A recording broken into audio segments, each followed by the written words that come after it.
Hello everyone, today I'm going to be reviewing the book The King's Pleasure by Alison Weir.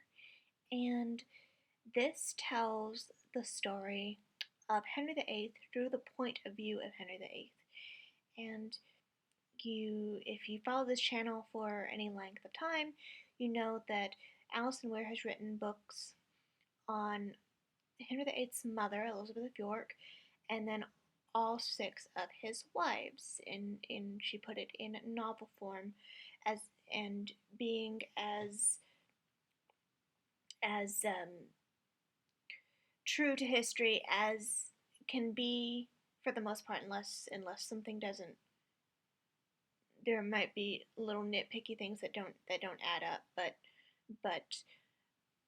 for the most part, she tries to stay historically accurate as possible. Because she is a historian, she started writing um, biographies about royals. And um, this book starts when Henry VIII, he is called Harry in the book, is about 11 years old, and his mother has just died, and his baby sister is about to die. So he's about 11 years old, and he is Prince of Wales because before his mother died, his brother Arthur died. And then it goes through his life until it ends at his deathbed. And I really liked hearing, I'm kind of two minds of this. I thought it was interesting that she decided to choose Henry VIII to talk about, but also I've heard a lot of the events before because I have read all of the books on on his mother and his six wives, so I felt it was kind of repetitive. And this is a 24-hour listen. I listened to this on Audible, and it was 24 hours, and I was staying with my mother, and it was a running joke because she knows I read long books, and that's just not my mother. She's like, I want short books, like 7 hours, you know. And I was like, and it was a running joke. I'd be like, Mom, I have 15 hours left, and then I'd be like, Mom, I have this much left. So it was really, really kind of a I was keeping her up to date on what you know what I was reading and how much I was reading. And she found out it was 24 hours. She's like, oh my gosh. So so I was keeping her up to date on how much I was kind completed. Um, but so I did find it really repetitive and kind of long. Uh, but I thought it was interesting how she decided to choose Henry VIII to talk about. I I think it'd be interesting for her to talk about um, Margaret Beaufort, who was the matriarch of the Tudors. I think that would be interesting. Maybe that will be her next book. Fingers crossed. Um, but that is the only nitpicky thing about this book, is that it was kind of repetitive and it was 24 hours. But overall, I think this puts Henry VIII in a more sympathetic light because we know him as this tyrant of a king that beheaded a bunch of people, and you get your head chopped off, you get your head chopped off, you get your head chopped off. But when he was younger, he was the Renaissance man that people looked up to. He loved composing poetry. He played music, and he also hunted. And he um, and he when he married Catherine of Aragon, he married her because he loved her. And if she had given him a son that would have lived, um, he wouldn't have had six wives because he had five wives in 14 years. Um, after Catherine of Aragon, he had five wives in 14 years. But if she would have had a son that lived, we um, he would have been married to her forever, and he didn't have as many mistresses as other kings.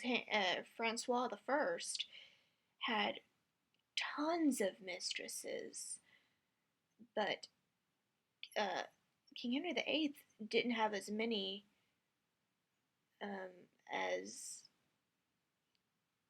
as other monarchs of the time, and he didn't have too many illegitimate offspring. He had one that he recognized, Henry Fitzroy, but I do a lot of documentary. Watch a lot of documentaries, and I've heard. I'm not sure what you guys think of this. Let me know. If King Henry had not divorced Catherine of Aragon and started the Church of England, we would have really not known much. He wouldn't have made a big of impact as he did. He would have tried to conquer France a few times, but other than that, we wouldn't have. He wouldn't have. He would be kind of a blurb in history. But since Queen Catherine did not give him a son, he did all this stuff and he uprooted the church, and he said, I don't want to have the Pope as a boss. I can just start my own church, and that's what he did. Um, but overall, this puts Henry VIII in a more, I think it puts him in a more sympathetic light, and that he was human. He wasn't a tyrant, and like we see him a lot, and he didn't become the tyrant that we know him for until he had a fall in 1836, 1536, and he fell off his horse, and some people say he was just wounded, and some of them said he just fell. Some of the literature says that he was unconscious for a good chunk of time, and that can cause brain problems. But some people said he was not, so we don't know the truth. But a lot of historians say that he didn't really start to change until really, really badly, where everyone was getting their head chopped off, until 1536 when he had that jousting accident. But overall, this puts him in a more sympathetic light than we know him as. And I enjoyed this book. The narration was good. The the echo is telling me I have a notification. The note the the narration was good. Uh, I'm glad I got this book. So I will see you all in the next video. I'm not sure what that will be. It will probably be a self-help book because I'm kind of burnt out on royalty. I've been reading royalty, off and on for 10 plus years, so I'm kind of getting burnt out on reviewing royalty stuff, but I will, so it'll probably be a self-help book next. So I will see you on the next video. Bye guys.